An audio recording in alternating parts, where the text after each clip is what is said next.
नमस्कार, आदाब, सत श्री अकाल, जय भीम, जोहार। मेरा नाम है नवीन कुमार। दिल्ली पुलिस जिस आदमी को बाल पकड़कर घसीट रही है ना, वो कोई मामूली आदमी नहीं है।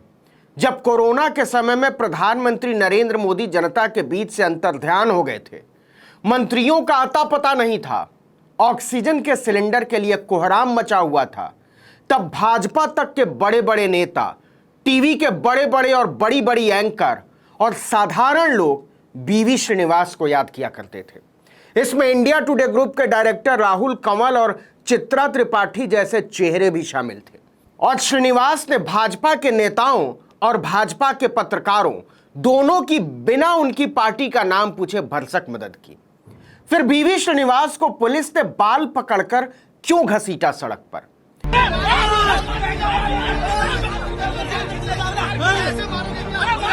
इसकी वजह को समझने के लिए आपको अपनी स्मृतियों को थोड़ा पीछे ले जाना पड़ेगा। आपको याद होगा, नरेंद्र मोदी जब देश के प्रधानमंत्री नहीं थे तो एक सपना देखा करते थे, कांग्रेस मुक्त भारत का सपना। लेकिन कहते हैं कि भगवान देता है तो छप्पर फाड़ कर देता है। नरेंद्र मोदी कांग्रेस मुक्त भारत का सपना ही देखा करते थे, लेकिन प्रभु की ऐसी इच्छा हुई कि विपक्ष मुक्त संसद बनता हुआ नजर आ रहा है।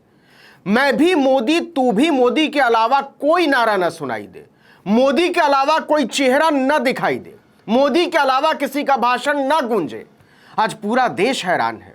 राज्यसभा के उपसभापति हरिवंश ने संसद के मानसून सत्र से 19 सांसदों को एक सप्ताह के लिए निलंबित कर दिया। यह कहने की जरूरत नहीं है कि ये सारे सांसद विपक्ष के हैं। कारण बताया गया है अभद्र व्यवहार।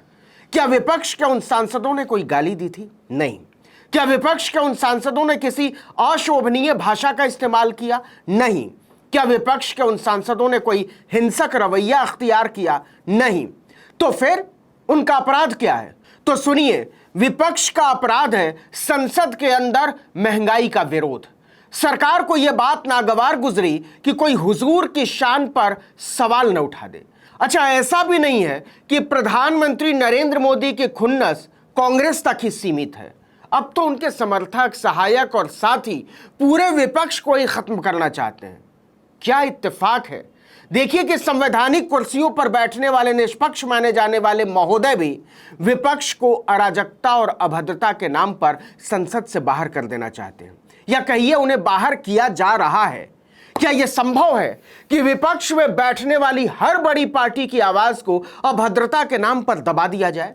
जरा गौर कीजिए, निलंबित किए गए सांसदों में 7 टीएमसी के हैं पश्चिम बंगाल, 6 डीएमके के हैं तमिलनाडु, 2 सीपीआईएम, 3 टीआरएस के तेलंगाना और 1 सीपीआई के सांसद शामिल हैं।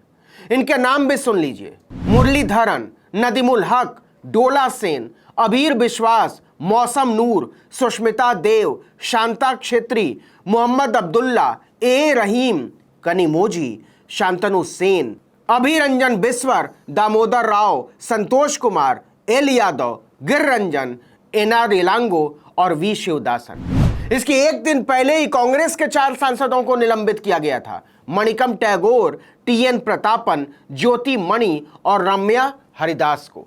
मतलब विपक्ष के कुल 124 सांसदों में से 23 सांसदों को कार्यवाही से बाहर कर दिया गया।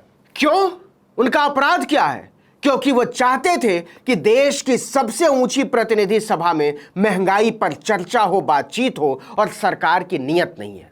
हंगामा करने वाले सांसदों के खिलाफ उपसभापति हरिवंश ने नियम 256 के तहत कार्रवाई की है। अब जरा मोदी सरकार की नीयत को भी समझ लीजिए। आपकी समझ में नहीं आएगा कि हंसना है या रोना है। महंगाई पर जिस चर्चा की विपक्ष की मांग पर उपसभापति हरिवंश ने हंटर बरसाया है, उस पर संसदीय कार्य मंत्री प्रहलाद जोशी ने कहा, सरकार चर्चा के लिए तैयार है, लेकिन लेकिन लेकिन एक बहुत बड़ा लेकिन है। इसके बाद सरकार का कहना है कि बस निर्मला जी स्वस्थ होकर आ जाएं, फिर चर्चा कर लेंगे। चर्चा कहां भागी जा रही है? मतलब देश के 140 करोड़ लोगों की जिंदगी से सीधे जुड़े सबसे जरूरी सवाल महंगाई पर देश की संसद में इसलिए चर्चा नहीं हो पा रही है कि मोदी सरकार की एक मंत्री बीमार है। गोया उस मंत्री की बीमारी ने पूरी सरकार को अपाहिज बना दिया हो।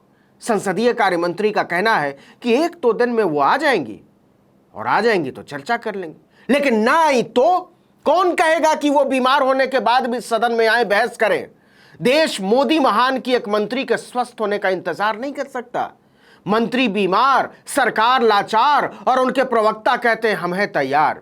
यही तो सवाल है कि कब करेंगे चर्चा, कैसे करेंगे और देश को कब तक इंतजार करना होगा। दूध, दही, छाछ, आटा तक पर टैक्स थोप देने वाली सरकार पूरी ढिठाई से कहती है कि दुनिया के मुकाबले अगर देखें तो महंगाई हमारे देश में नियंत्रित है। मोदी जी को थैंक यू बोलिए, वो ना होते तो पता नहीं और क्या होता। वहीं सांसदों के निलंबन पर टीएमसी के वरिष्ठ सांसद डेरेक ओब्रायन ने कहा कि मोदी और शाह ने सांसदों को नहीं, भारत के लोकतंत्र को निलंबित कर दिया है। आप सांसदों की क्या बात कर रहे हैं? कांग्रेस सांसद नासिर हुसैन ने कहा सवाल तो नीयत का है, सरकार चर्चा ही नहीं करना चाहती। सरकार ने दूध दही पर टैक्स लगा दिया, क्या इस पर बातचीत नहीं होनी चाहिए? सरकार चर्चा से क्यों भाग रही है? वहीं राज्यसभा में नेता विपक्ष मल्लिकार्जुन खड़गे ने संसद में कहा कि संसद बहस के लिए बनी है और विपक्ष यही मांग कर रहा है, बहुत बुनियादी मांग है। महंगाई और जरूरी खाद्य पदार्थों पर आपने जो टैक्स लगाया है, हम उस जीएसटी पर चर्चा चाहते हैं। क्या पीएम नरेंद्र मोदी अपने आरामदेह एक तरफा भाषणबाजी की दुनिया से बाहर आएंगे? क्या पीएम मोदी सदन में बहस करने की हिम्मत करेंगे? यह दमनकारी शासन क्यों डरा हुआ है? यह सीधे सीधे प्रधानमंत्री नरेंद्र मोदी को विपक्ष की चुनौती है, ललकार है, उनके नेतृत्व की परीक्षा है। और यह एक ऐसी चुनौती है जिसे स्वीकार करने से मोदी अभी तक भागते हुए नजर आते हैं। वो महंगाई और बेरोजगारी पर उठे सवालों से, वो भारत की जनता के सवालों से भाग रहे हैं।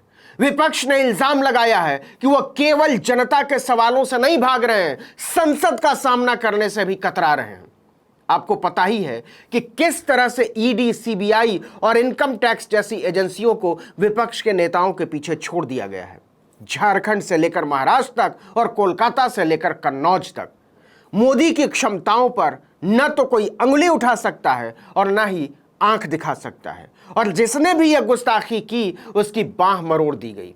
बहाना कुछ भी हो सकता है, लेकिन 23 सांसदों का निलंबन कोई मामूली घटना नहीं है। यह राज्यसभा के उपसभापति का विशेषाधिकार है, जरूर है, लेकिन क्या एक उपसभापति के विशेषाधिकार के आगे 140 करोड़ देश की जनता के अधिकार की कोई कीमत नहीं है? क्या यह भारत की जनता का अधिकार नहीं है कि संसद में पूछा जाए आपने सिलेंडर 1200 रुपए का क्यों कर दिया, आपने तेल 200 के ऊपर क्यों कर दिया, आपने आटा 50 रुपए किलो क्यों कर दिया, आपने दूध, दही, पनीर, अनाज जैसे गरीब से गरीब आदमी की जरूरतों पर टैक्स क्यों लगा दिया?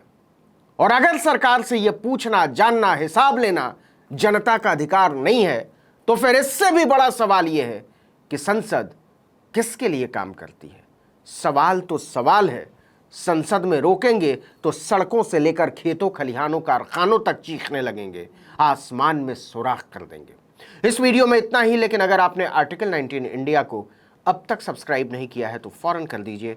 बेल आइकॉन दबाइए, घंटी जैसी आकृति, लाइक कीजिए और कमेंट करके बताइए हमारा वीडियो आपको कैसा लगा। अगर यूट्यूब पर देख रहे हैं तो हमारे चैनल को सब्सक्राइब ज़रूर कर दीजिए। फेसबुक पर देख रहे हैं तो हमारे पेज को लाइक कर लीजिए और इंस्टाग्राम पर हमें फॉलो कर लीजिए। हमारा ट्विटर हैंडल है article19_India, इसको भी आप फॉलो कर सकते हैं। नमस्कार।